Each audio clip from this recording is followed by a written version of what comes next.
Analisis berpidato Presiden Abdurrahman Wahid dari kelompok 7 kelas 5B. Selanjutnya ada pun nama-nama anggota kelompok 7. Yang pertama ada Gadis Putri Utari, yang kedua Marcella Francisca, yang ketiga Cahyani Noviana, yang keempat Sri Halimatus Sa'diyah, yang kelima Dinitri Andiniwati. Selanjutnya ada pun materi-materi yang akan disampaikan oleh kelompok 7. Selamat menyaksikan. Analisis neurolinguistik dalam video pidato Presiden Abdurrahman Wahid.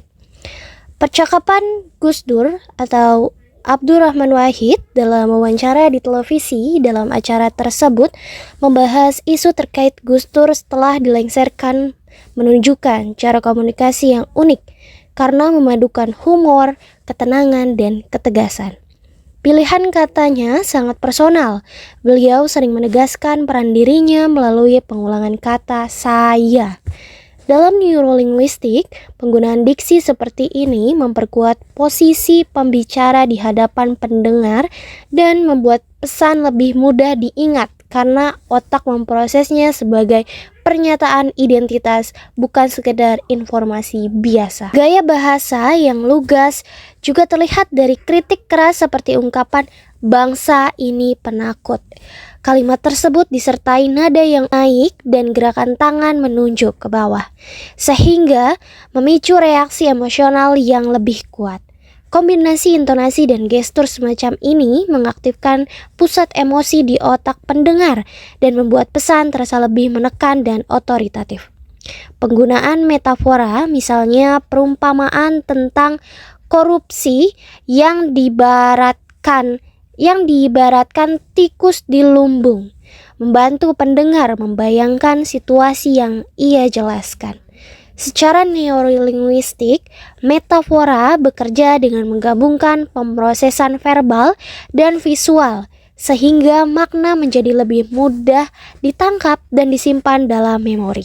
Dari sisi prosodi, Gus Dur tidak berbicara terburu-buru.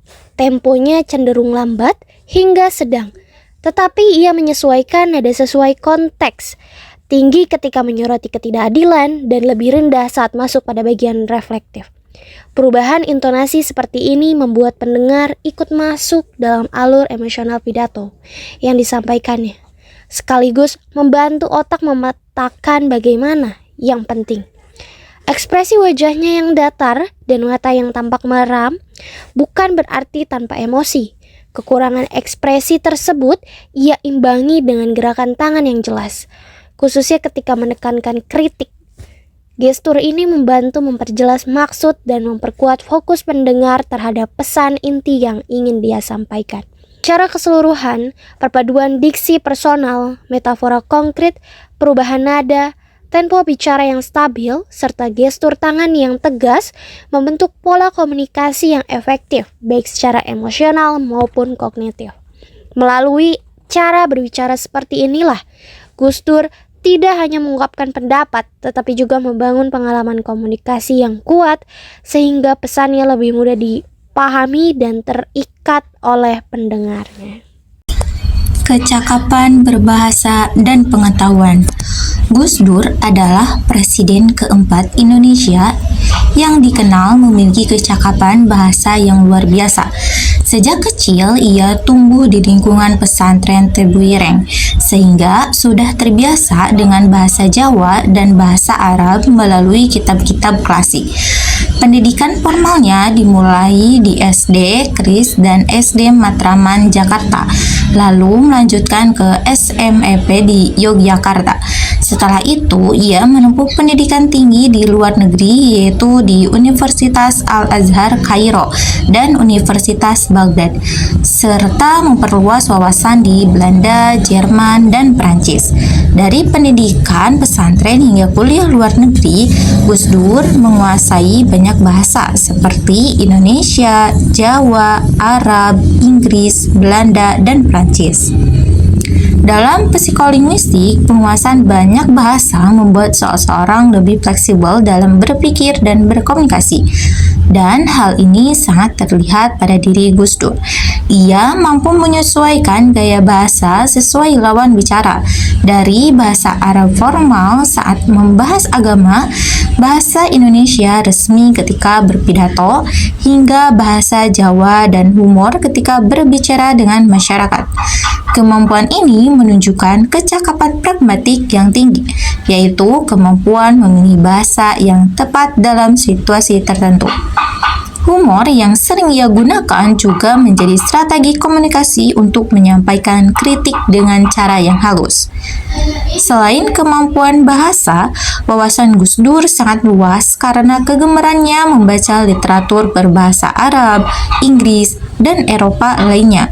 Pemikiran ini tercermin dalam tulisan-tulisannya seperti Islamku Islam, Anda Islam kita, yang menghubungkan nilai Islam, demokrasi, dan kemanusiaan. Prestasinya juga besar, antara lain sebagai Ketua PBNU, pendiri PKB, dan Presiden Republik Indonesia yang keempat, dengan peran penting yang memperjuangkan pluralisme dan toleransi melalui komunikasi yang damai dan mudah diterima di masyarakat. Penjelasan selanjutnya yaitu mengenai analisis lateralisasi dalam video pidato Presiden Abdurrahman Wahid. Hasil pengamatan terhadap perilaku nonverbal subjek dalam video menunjukkan adanya kecenderungan lateralisasi motorik yang cukup jelas. Subjek tampak lebih mengandalkan tangan kanan ketika melakukan aktivitas yang mendukung proses berbicara, terutama saat memegang mikrofon. Fakta bahwa subjek lebih banyak menggunakan tangan kanannya menunjukkan bahwa otak kirinya lebih dominan. Otak kiri inilah yang biasanya mengendalikan gerakan-gerakan terampil dan terencana, termasuk saat seseorang sedang berbicara. Selain itu, subjek juga terlihat beberapa kali menggerakkan kepala ke arah kanan maupun kiri. Gerakan kepala subjek ke kanan dan ke kiri bukanlah tanda bahwa beliau lebih dominan menggunakan satu sisi otak tertentu. Gerakan ini adalah bentuk penyesuaian diri karena kondisi tunanetra yang dialaminya. Beliau melakukan ini untuk membantu pendengarannya yang menjadi indera utama yang digunakan untuk memahami sekeliling. Jadi, gerakan ini lebih merupakan strategi untuk mengompensasi keterbatasan penglihatannya, bukan mencerminkan kecenderungan bawaan dari otak. Pada aspek postural, beliau atau subjek tampak tidak mempertahankan posisi tubuh yang benar-benar tegak. Sikap tubuh seperti ini terjadi sebagai respon atas keterbatasan input visual. Oleh karena itu, perubahan postur tubuhnya bukanlah petunjuk bahwa beliau lebih dominan menggunakan satu sisi tubuh tertentu, melainkan cara praktis baginya untuk tetap stabil dalam kondisi tunanetra. Di samping itu, beliau terlihat beberapa kali mengepalkan tangan yang dapat dipahami sebagai bagian dari ekspresi untuk memperkuat ujaran atau sebagai cara mengelola ketegangan tubuh. Meskipun kedua tangan dapat melakukan gestur tersebut, dominasi tangan kanan tetap terlihat lebih menonjol sehingga memperkuat indikasi bahwa sisi kanan merupakan bagian tubuh yang lebih aktif dalam mendukung kegiatan komunikasi. Dari segi mobilitas, beliau cenderung lebih stabil ketika berada di posisi duduk, sedangkan ketika berdiri terlihat memerlukan dukungan fisik dari orang lain. Kondisi ini menunjukkan adanya ketergantungan pada bantuan eksternal untuk menjaga keseimbangan dinamis, terutama karena kurangnya informasi visual yang biasanya menjadi komponen penting dalam orientasi tubuh.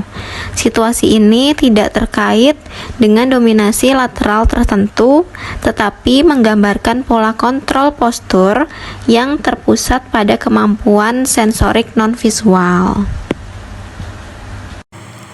Berdasarkan pengamatan terhadap video pidato Presiden RI Abdurrahman Wahid, dapat dilihat dari bagaimana beliau berbicara di depan publik. Terlihat dari kemampuan berbahasanya yang terstruktur dengan baik. Beliau dapat memahami kalimat-kalimat yang panjang dan kompleks yang terlihat dari cara beliau merespon situasi dan menyambung pembicaraan secara tepat sehingga dapat diketahui dari pemahaman bahasanya tetap efektif meskipun usianya sudah lanjut pada saat menjadi presiden. Gus Dur berbicara dengan alur yang runtut dan struktur kalimat yang teratur. Penjelasan yang beliau sampaikan itu konsisten dan tidak simpang siur, sehingga mudah dipahami oleh pendengar. Hal ini menegaskan bahwa kemampuan beliau dalam menyusun dan mengatur bahasa masih berfungsi dengan baik. Meskipun demikian, pelafalan beliau terdengar kurang jelas dikarenakan faktor usia yang memengaruhi ketegasan artikulasi, sehingga beberapa kata terdengar sedikit kabur atau bahasa tidak terbentuk dengan sempurna. Namun, ketidakjelasan ini tidak mengganggu keutuhan pesan yang disampaikan karena struktur dan makna kalimatnya tetap dapat ditangkap dengan jelas. Dari aspek bunyi bicara, intonasi pidato Gus Dur mampu menunjukkan emosi tertentu secara tegas. Nada suara yang beliau gunakan pun membantu pendengar mengenali ketika beliau sedang menegaskan, menyindir, atau menunjukkan ketidaksenangan. Selain itu dapat merespon konteks sosial dan makna tersirat dengan baik. Dalam hal keyakinan, Presiden Abdurrahman Wahid dikenal sebagai sosok yang sangat religius dalam menjalankan ajaran agamanya. Kebiasaan beliau dalam beribadah, beramal, serta kepeduliannya terhadap pesantren mencerminkan bahwa nilai-nilai keagamaan beliau memang melekat kuat dalam kehidupannya. Hal ini tidak terlepas dari lingkungan keluarga Gus Dur, yakni merupakan cucu Kiai Haji Hashim Asy'ari, pendiri organisasi Islam Nahdlatul Ulama atau NU, sebuah organisasi besar yang memiliki tradisi keagamaan yang kuat. Latar belakang keluarganya yang sangat kental dengan nilai-nilai Islam inilah membentuk ajaran keyakinan dan cara pandang beliau terhadap agama, sehingga sikap religius beliau dapat terbuktikan dari pemikirannya maupun tindakan beliau dalam kehidupan sehari-hari. Refleksi pengalaman berpidato Gus Dur berdasarkan analisis psikolinguistik. Pengalaman berpidato Gus Dur memperlihatkan kematangan linguistik yang terbentuk dari perjalanan panjangnya sebagai pemimpin organisasi, pemikir, dan komunikator publik. Hal ini tampak dari pemilihan kata yang tepat, tutur yang runtut, serta intonasi yang stabil dan terkontrol. Kepribadiannya yang tenang juga menunjukkan kemampuan self-regulation yang kuat, sehingga ia tetap mampu berbicara jernih dan terarah bahkan dalam situasi yang penuh tekanan. Selain itu, humor yang kerap ia sisipkan tidak hanya berfungsi sebagai hiburan, tetapi juga sebagai strategi kognitif untuk meredakan ketegangan, membangun kedekatan dengan audiens, dan mengajak mereka melihat persoalan dengan cara yang lebih reflektif.